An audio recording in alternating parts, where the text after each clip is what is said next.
Hi, everyone, and welcome to the Real Women, Real Purpose talk show live in the On Purpose Woman Global Community Group here on Facebook. I'm Ginny Robertson, one of the hosts of the Real Women, Real Purpose talk show, and I'm also the founder of the On Purpose Woman Global Community and the founder and publisher of On Purpose Woman online magazine. And I'm here today with coach and facilitator Susan Bender, and we'll be talking about keys to living your best life one step at a time. So thank you for being here, Susan. Thank you so much for having me, Jenny. And for those of you who have not had the pleasure of knowing Susan, let me tell you more about her. Susan Bender is the Director of Education and Enrichment for Keswick and leads the Wise and Well Center for Health Living's team. She holds a Master of Arts in Transformative Leadership and Social Change. I think I'd love to have a degree in that. I love that. And a Bachelor of Science in Education with an emphasis on therapeutic recreation. Sue is certified as a brief cognitive assessment tool, master clinician, and is trained to lead numerous evidence-based health programs. She is also a change for sustainable healthy lifestyle habits. Oops, I think I just left. I'm sorry about that, Susan. I just left out a line. She is also a certified health coach who engages and educates participants in behavior change for sustainable, healthy lifestyle habits. She practices active aging and living well, is an outdoor enthusiast, active cyclist, and triathlete. She's a four-time Columbia Iron Girl triathlete finisher and supporter of this National Women's Health event. You know, we've known each other a little while and we've had a couple of very long lunches, but I had no idea you were such an athlete. That's impressive. I was an athlete, in high school and college and did intramurals after that. But then, once the children came along, I put all of that, like most women do, over here. And the focus was on family and career. And really the triathlete status really didn't come until I was 50. So when you talk about, you can do anything at any age, I have a chapter in that story there. Well, then you're the perfect person to talk with today. Given all of your education background and what you do there at the Wise and Well Center, we're going to talk about all of that. But let's just start with, I mentioned that you practice active aging and living well. So share some of your background and how you got involved in, well, you just did a little bit of that in cycling and triathlons, but what do you mean by active aging? So there was a time when you weren't doing much of anything physical? Well, not to the extent that I am. I had that earlier in my life. I was fairly active. Like my bio says, I love to be outdoors, but then once I had a family, really the focus was, transporting your kids to their soccer games. You sort of, on some level, you start to sort of live through them a little bit, and try to make opportunities for them. And I realized that as much as I would have bouts where I would be active, it really wasn't at the same level. Many women are pulled, where they're trying to balance family and work life. And so I sort of found myself in that sort of trap a little bit where I really wasn't doing all the things that I sort of knew well that I should be, and so it really wasn't until the kids really got to an age where they were, better able to manage for themselves that I really started to sort of, do things like play, use the senior centers and the community centers to do pickup volleyball games or, go cycling, with friends on the weekend. But never anything that really pushed me, like it did in sort of when I was an active athlete. And then when I hit my late 40s and just before my 50th birthday, I had a little medical procedure, that sort of was a call back to, you need to sort of take care of yourself, had to recover. And I just really started to thinking about the things that I really enjoyed that I had put aside, and really here I practice this. And, we all sort of, can do well for a while. We might have those bouts where we fall off the apple cart, and then you have to pick yourself back up, get back on. And I just really decided, that the Columbia area had this triathlon. I really initially didn't think about, oh, I'm going to be a triathlete now. I just knew that the parts of that event, swimming, I really tell my friends that I have gills behind my ears. I mean, that's one thing I could do. I'm very good at. I enjoy that. I picked up biking and cycling with my husband. The big piece for me, or the challenge for me, was the running bit, because in my story, you know how we all have that videotape of excuses of things we don't do or can't do. I told myself that I really wasn't a runner. And um and I really just decided, well, maybe this is something I could do. I started talking to my niece, who was a runner, and she said, oh, well, Aunt Sue, I will coach you and we'll do this together. And I think what appealed to me partially was maybe that social aspect, but we started training together, and before long we were entering events, and I found that I needed that sort of challenge of a thing that I needed to sort of work toward, and I needed to do sort of get back on the boat, if you will, with sort of having that social piece. So I was doing it with somebody, and so for me, it just said, well, this is giving me more energy. I liked it. I entered the events. I did it. It became a thing for me. And I decided that it was a good way to sort of get back and sort of reclaim my health, and things that I really enjoyed in my youth, coming back to that. That was a Well, long answer. Sorry. no, it's a great answer though, because I'm sitting here thinking, some people, even if they had been maybe more active, when they're deciding to get back into something, they might decide, I'm going to walk 3 blocks around my neighborhood. So you took a really big challenge here. And Well, I understand that. Well, let me just say that it sounds like with your niece, that it was almost like you were on a team again. and it was great. And I, I didn't need sort of that initial sort of surge, of sort of training for something, because I had put in my part of my story was that, well, I've moved on from that. But I really connected with the value in terms of the whole aging process. I think I just recognized that we're, from the day we're born, we're aging. But, I think just in terms of when I talk about some of the evidence-based classes that we deliver here around chronic conditions, that I need to, take care of myself now before that something else, happens. So it was a good sort of call to action for me. And being a coach, and understanding all of that, it was really sort of, okay, so practice what you really preach. And I would say now that I'm at a point where I'm not necessarily actively seeking triathlon events, but what I do is my husband and I go cycling. There are, we have competitions, and they're sort of much different, in terms of, I don't need to have that event necessarily. It's part of my nature or my behavior. I've made that a modification, if you will, in terms of how I'm approaching and looking forward to that. And it's part of my lifestyle. Mhm. And that's all part of sort of that healthy aging and active aging. And you're right, you don't have to be somebody that is looking for that competitive edge or that training event. It can be that you're just gonna, walk around the block, and maybe you do that, and then you increase that where you're walking twice around the block, or The thing is to you do you get to something, right? design it. You get to Do design it. something. Yeah. Yeah, yeah. Well, you do mention, I know that you believe that we are in charge of our own health and wellness journey, and that small incremental changes can have significant long-term impacts. So how might a woman in the 50 plus, let's talk about 50 plus, since that's really Wise and Well's focus. I think anyone of any age can come. Is that correct? Or, Yeah, we're a 50 plus member community, okay. right? And, but what if someone isn't that active? How do you suggest they get started?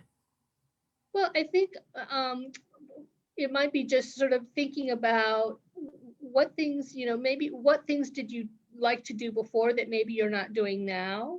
Mhm. that you might, you might want to start with something, that, it's all about sort of creating ease for yourself.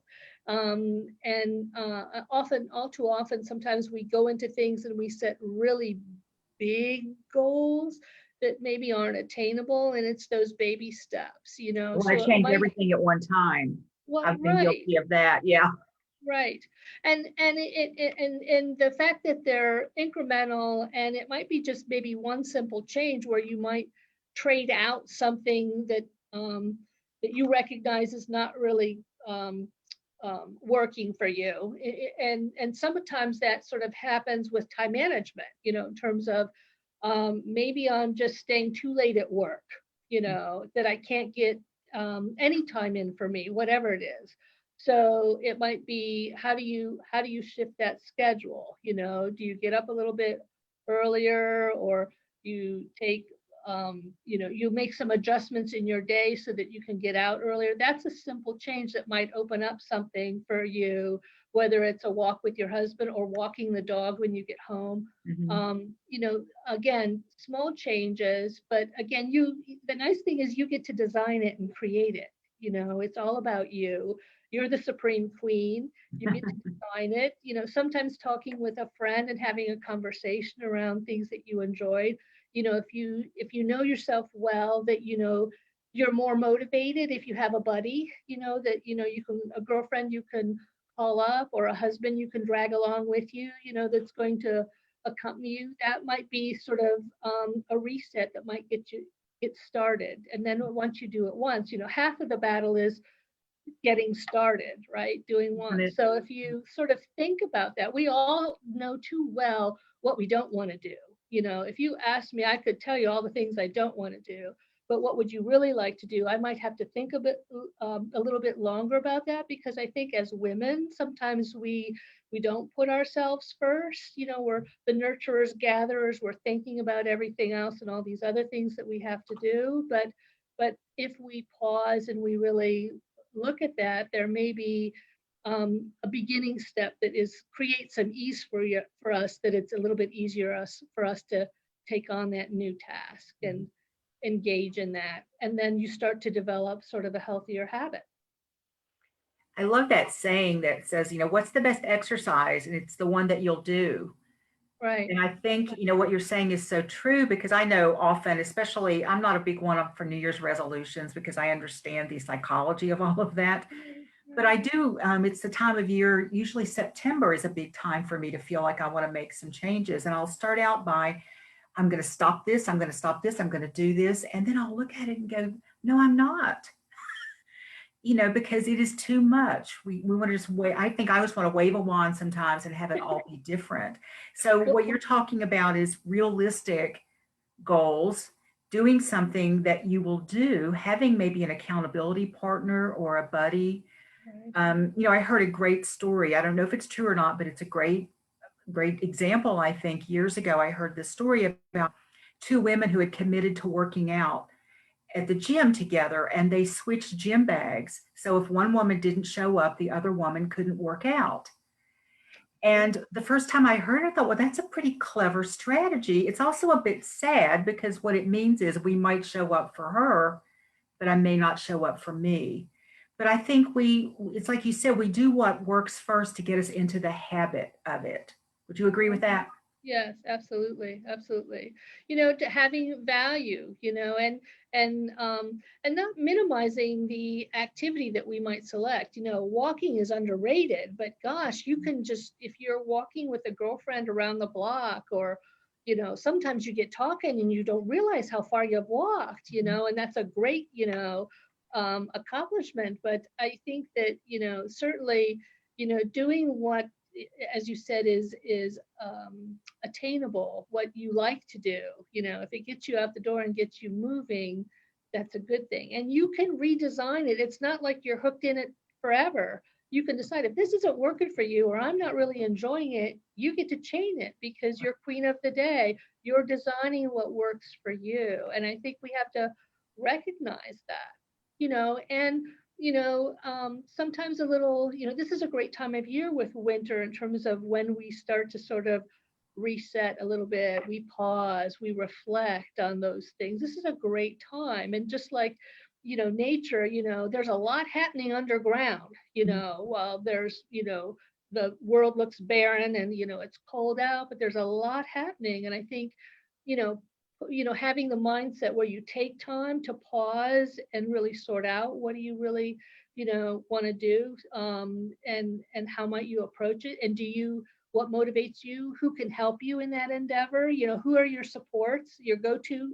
uh, besties, that you can sort of use to sort of be your partners in crime to do it together. Sometimes that's just enough to be enough of a change, or a motivation that can get you into a groove of something new.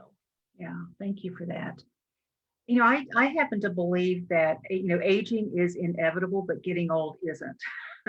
And I hear people say they'll be complaining about an ache or pain. Well, I'm just getting old. And often they're my age. And I'm like, no, you're not getting old. You're getting older. But what do you say to people who think that it's just inevitable that we're going to have aches and pains? We're going to slow down to the point of almost stopping. And you see a lot of people who aren't in your line of work, especially.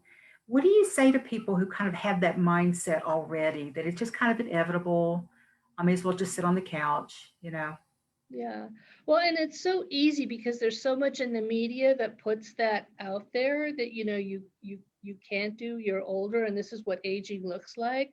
I Mhm. often think about my own mother and grandmother at, my age now, where I'm 60, and whole different sort of mindset in terms of how they dressed, what they, and for me, it's, age certainly is a number, and yet I'm not defined by that. I look at my energy, I'm the most immature 60-year-old that you'll ever see. You know what I mean? But it's sort of it's how you might have to reframe things, because you are such a wealth and power of potential, and looking to what's possible for you. I mean, you drive that, you set that, and so I think part of that is just recognizing, that you're a wealth of opportunity right there, that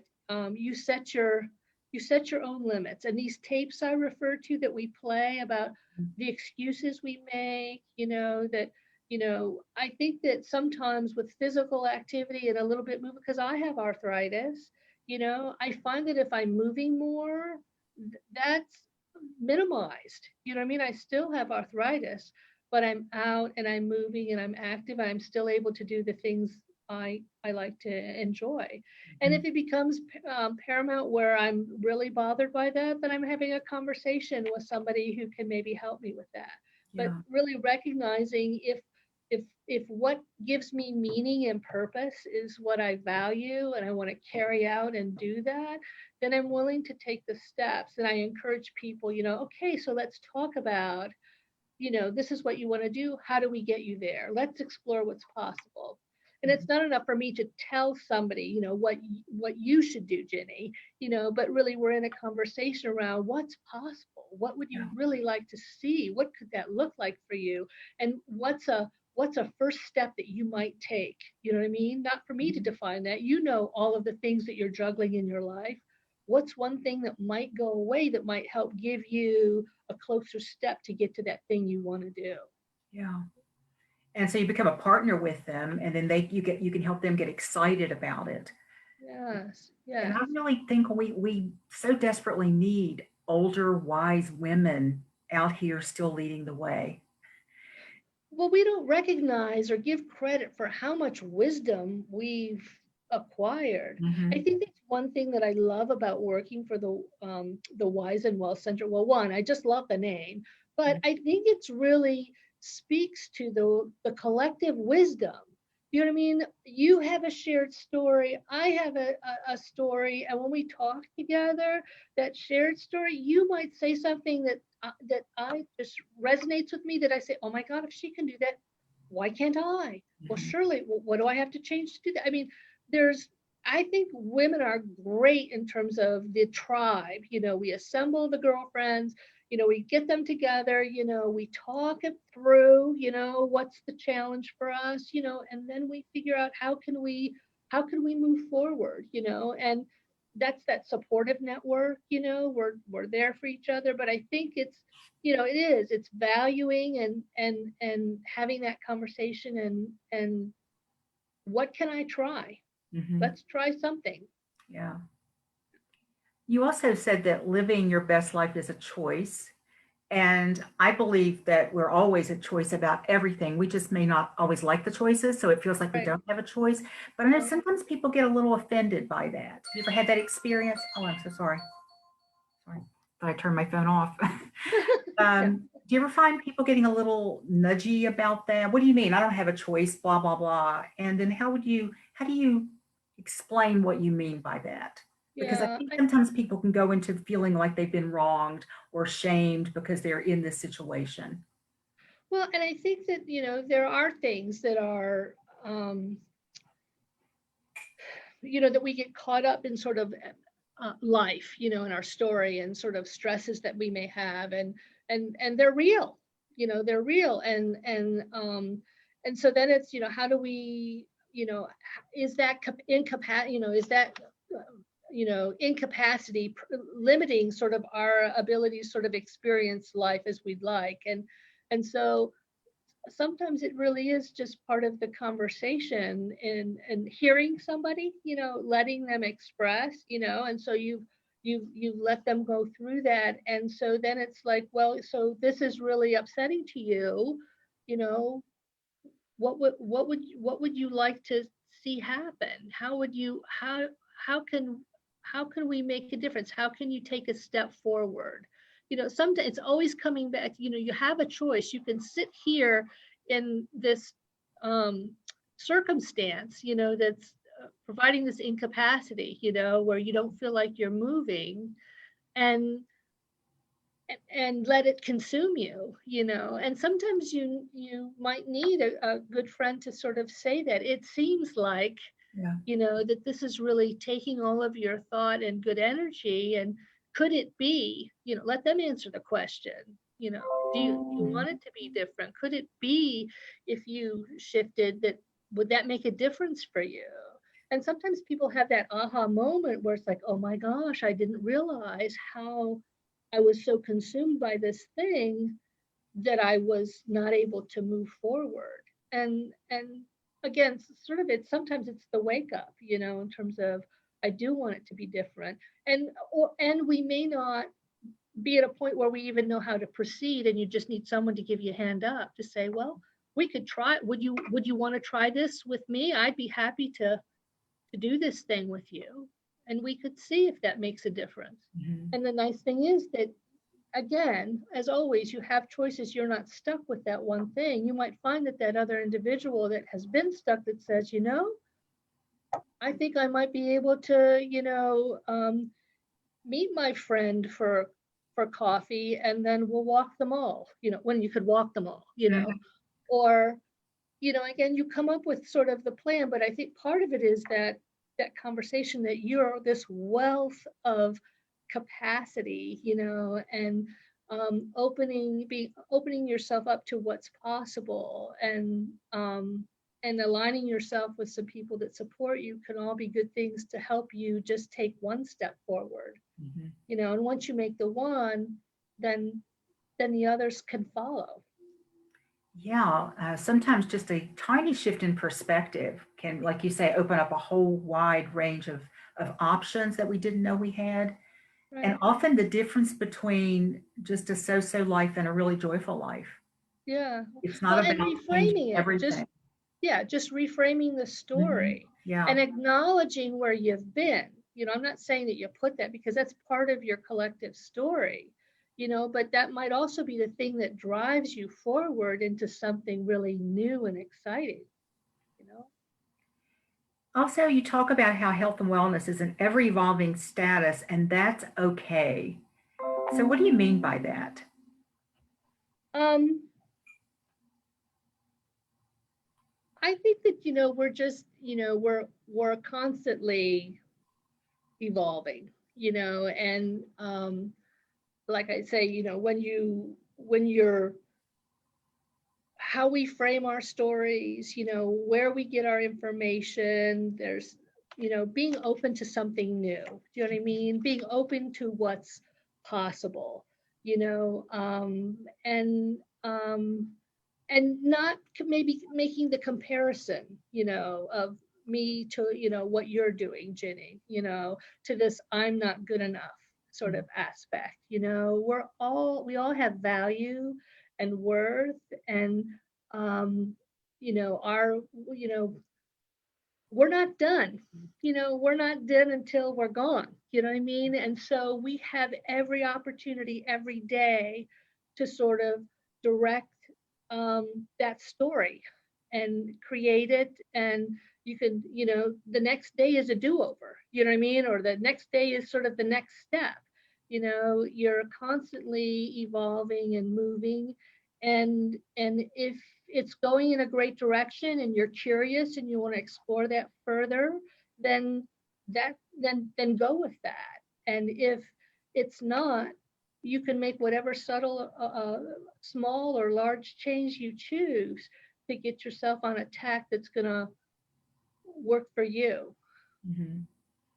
I think what sometimes happens, and I like that you said it's this ever evolving thing, and sometimes you'll decide this isn't for me. But I think more often, I know in my case in the past, I would set up something and then I would feel like I failed at it. So then I wouldn't want to do anything. I'd just be, there I go again. And rather than taking on this idea that maybe just wasn't what I'm supposed to be doing. I always thought that was kind of a cop out. Well, it's, that doesn't work for me. Well, maybe it doesn't work for me. And I love this idea that, what we want to do, what we want to do. Right, And what we right, want to do, even if it's not the best, biggest, most strenuous, most whatever, it's still better than doing nothing, right? right. Well, and two, those failed attempts really aren't failures. I mean, it's just that's how you grow and learn. That's how you know you didn't like it and it wasn't working for you. You're gonna, Exactly. pivot and do something different. Mhm. So I think that all of that is all good, and like you said, in the fact that you're doing something, you're trying something, you're redesigning or tweaking something, but you're moving sort of on this sort of journey to health, and living your best life, and what that looks like is really, the fact that you have the power, within you already, to sort of see what's possible, design it and change it. And um and that's really freeing, I think, and we do, myself included, get sort of stuck in those things. I think that's just part of life. Life is throwing you something. There's this pandemic going on. I can't, I don't go to the gym. What am I going to do? And, for me, it's like, well, I had this sort of few weeks, where it was on the couch and, to then, that's not working because I had no energy, so what are you going to do about that? Well, I cleaned the garage. I have a small treadmill in there, which we had buried, so, found that, so we cleaned it, and then it was another week before I actually got on it, fired the thing up, so I mean, but it was those little steps to now that I'm outside, I'm walking, I'm hiking, I'm getting back into the groove. We all have sort of those slumps, but I think it's not over till it's over. So you have every opportunity, every new day to start anew. You just have to sort of get it set in your mind, put those old tapes over here, and think about that. And if you need to call a friend, because you need somebody who is your, sister and going to help motivate you, and you're going to talk it through, and then you're going to make a plan, then it's all good to have sort of that network. But we have the power within. We are worth it. We are highly valued, and the sky's the limit. You can create what's possible, and that's a great thing in terms of this sort of aging community and looking, I'm very excited about it. I have friends that I talk to that say, oh my gosh, I'm 50, and I'm just, and it's like, oh my gosh, I look at 50 and the things I did with the triathlons, I did not, that's an accomplishment for me. I didn't, you know, at 40, I didn't think that that's where I was going to be, but it was like, wow, Yeah. my knees talked me into doing a half marathon, not the distance that I love, but I did that. I didn't think that I could. And, once you do that, you sort of experience that you've done something you didn't think you can, you are so empowered, Mhm. with, well, the sky's the limit. What else can I do? It's Yeah. very exciting. I have a little aging story that a little awareness I had last year. I was in Florida doing some work and I was at this oceanfront place and I was about to have a birthday. In fact, I think I came and spoke at the Wise and Wealth Center the morning that I had just flown Yes, back into town, like 2 hours before or something. And I had a birthday coming up and I'm my 68th birthday. And it hit me that in 12 years I would be 80. And every decade has been fine for me. And I think 70 will be fine. But there was something about 80 that just went, whoa, 12 years is not that long. And I got a little like, not depressed, but just a little like, but also kind of motivated. Like I got stuff to do, yeah, but I still had this like 80. What is 80 going to look like for me? So I went to my high school reunion, my class reunion, a couple of weeks later, and we'd gotten there a little bit late that evening because I had a speaking gig somewhere, and I hadn't really seen everybody yet. And this woman comes up to me. We didn't have name tags on. It was more of an informal kind of evening. She came up to me, she hugged me, and she whispered in my ear, "I am so proud of everything that you've done."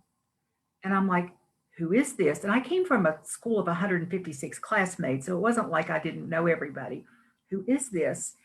And we chatted for a little bit. I thanked her. I thought, who is she and why is she proud of me, And I'm talking to somebody else and he asked me if I had seen this teacher that had been in our teacher. And I said, no, is she here? Because yeah, she's right over there.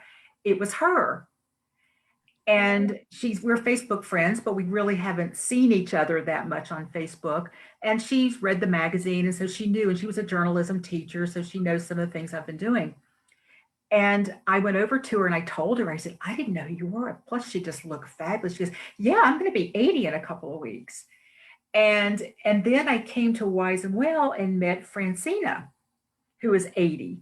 Had an amazing conversation with her. And then she showed up at some of my meetings. And I'm thinking, thank you, universe, because you are giving me examples of what 80 is. yeah, And again, it's like 70, it's just a number. But yet, there's this acknowledgement at some point that I do have less time in front of me than behind me. yeah. But at any point in our life, we don't know how much time we have in front of us. So that was just a really cool thing that happened for me to let me know that there's role models out there. There's people doing it at 80. Well, and it's carpe diem, seize the day. Exactly. I look at that too. I'll tell you a funny story just to, match you. Okay. When I did my second triathlon, and again, the first one, it was like, okay, yeah, we finished, yay, okay, because we didn't know if we would, so Yeah. we did, and so then, you have your time from the first one, so you're, for me it was let's just play what if and see if we can, you know, better the bar.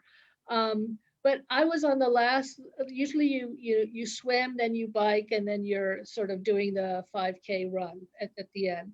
And that's the hardest part for me. And here I am on that leg of the race, and in triathlons, they write your age on your calf so that if anything happens and any medical person has to attend to you, they kind of know how old you are. So here I am tracking this woman who's ahead of me who was 78 years old. And for the life of me, I could not catch her, But it was sort of like the milestone. And after the race, after we finished, I walked up to her. I just said, I'm just so in awe, and what a milestone and a great sort of visual for me in terms of what 78, what 80 looks like, and it looks very different. And sort of I'm writing my story for what I envision that will look like for me, as you are, Ginny.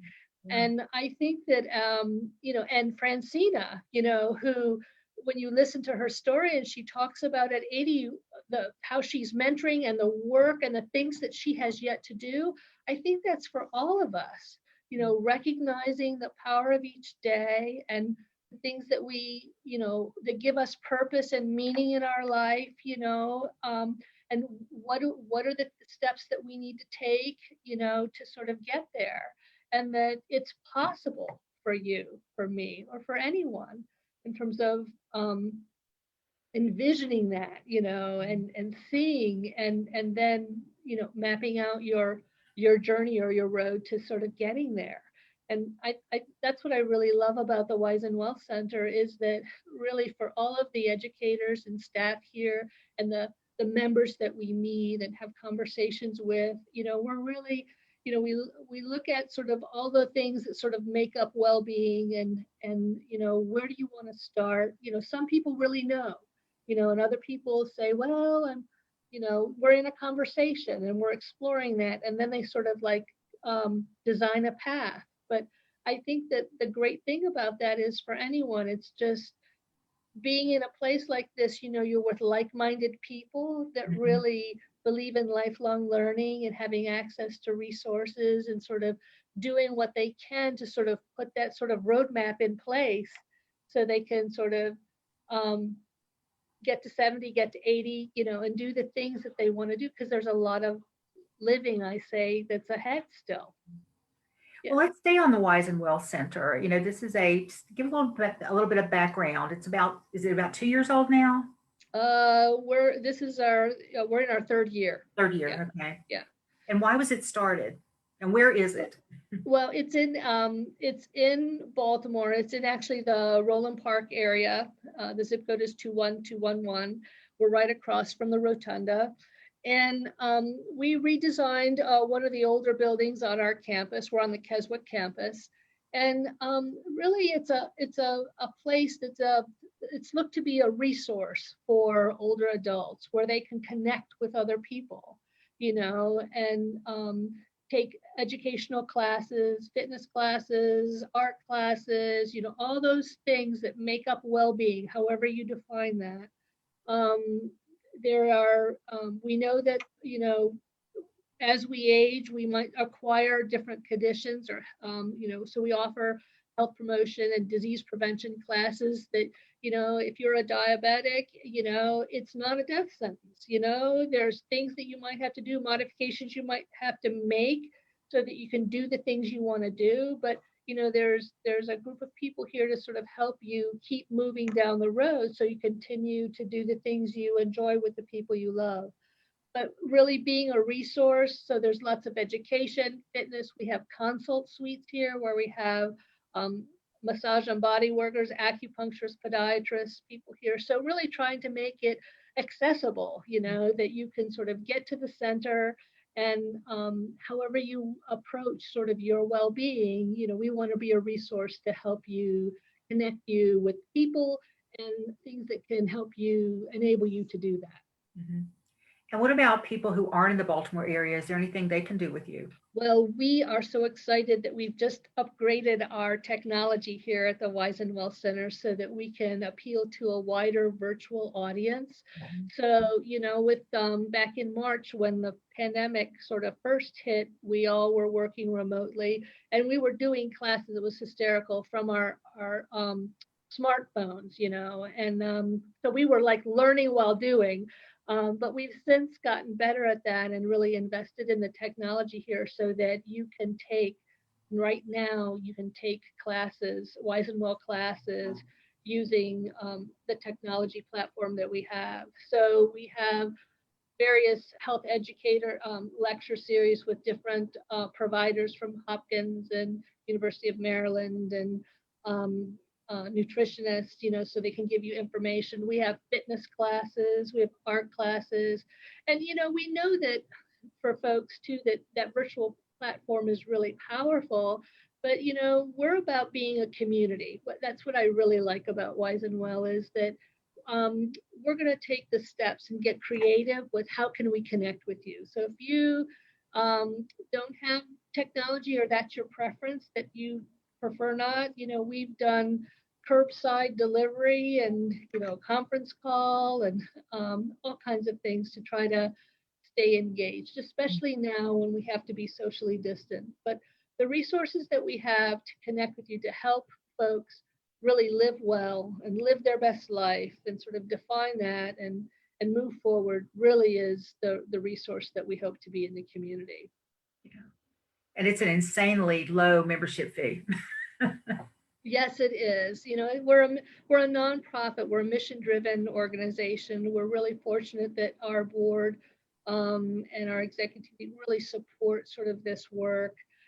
Through the pandemic, we've really aligned ourselves with other community partners to help distribute food and get people to medical appointments. So, there's lots of resources here. We have our highest membership is Communities for Life, and so there's some other concierge services that, help folks that are older, stay at home, because that's really where we all want to be. We want to sort of remain in our home, in our communities. And the fact that we're very committed to helping folks age well and access that in whatever ways is really part of the worthy work that we do here at the Wise and Well Center. Because look, a healthy you, a healthy family, means a healthy community, healthy Baltimore, and that's really all good for everybody. And that just ripples out into the healthy planet, I believe. Yes. Yes. Yes. Well, how do Be people kind to our find out? planet. Yes. How do people find out about the Wise and Well Center? What's the website? So the website is www.chooskeswick.org, community health, and our phone number is 443-662-4363 is our information line. We'd love to talk to you and tell you what we do. Okay. You can if you go to our Keswick's Community Health's webpage, we have a resource page. It's really wonderful. You get to sort of preview some of the art exhibits and classes that we've had. It will just sort of wet your whistle, if you will, hopefully get you excited. Give us a call. We'd love to answer any questions that you have. Okay. And also, I want to thank you all because Keswick has been one of our On Purpose Woman magazine advertisers for quite a few years now, back when we were a print publication, and then now that we're online. And we have an ad on page 2. So if anybody, go to page 2, and it's a clickable ad. So go to page 2, click on it. It'll take you right to their website. So if that's easier for some people, it's onpurposewomanmagazine.com. Well, is there anything else that I didn't touch on that you'd like to add? Any last words of wisdom for women who want to take charge of their wellness? I think you just said it, Ginny. I think it's just recognizing the force that we are within, the power that we have, and to really value ourselves, know that we're enough, and that here at Wise and Well, we're happy to support you in any way we can in terms of sort of living well and living long. And I'd really thank you for the opportunity to speak about aging and well-being today on your program. Oh, thank you for sharing your expertise and your wisdom with all of us. And I want to thank everybody who's watching for joining us for the Real Women, Real Purpose talk show live in the On Purpose Woman Global Community Facebook group.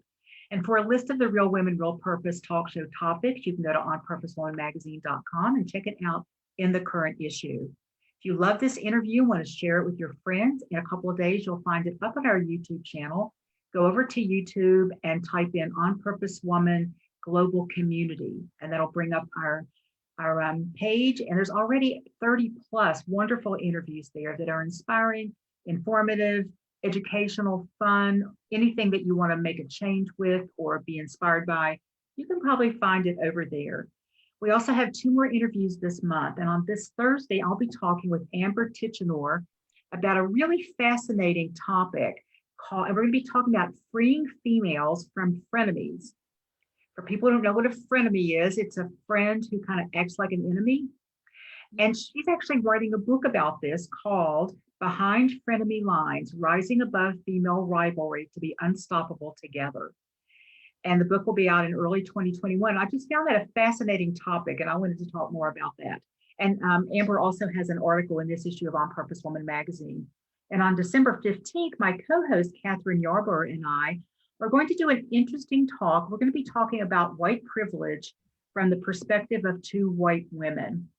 So it's going to be a conversation. We don't know what we're going to say until we say it. So we'd love to have you join us in the On Purpose Woman global community to have that conversation with us. And again, you can go to onpurposewomanmagazine.com to get all this information. Thank you again for watching, and I hope to see you next time.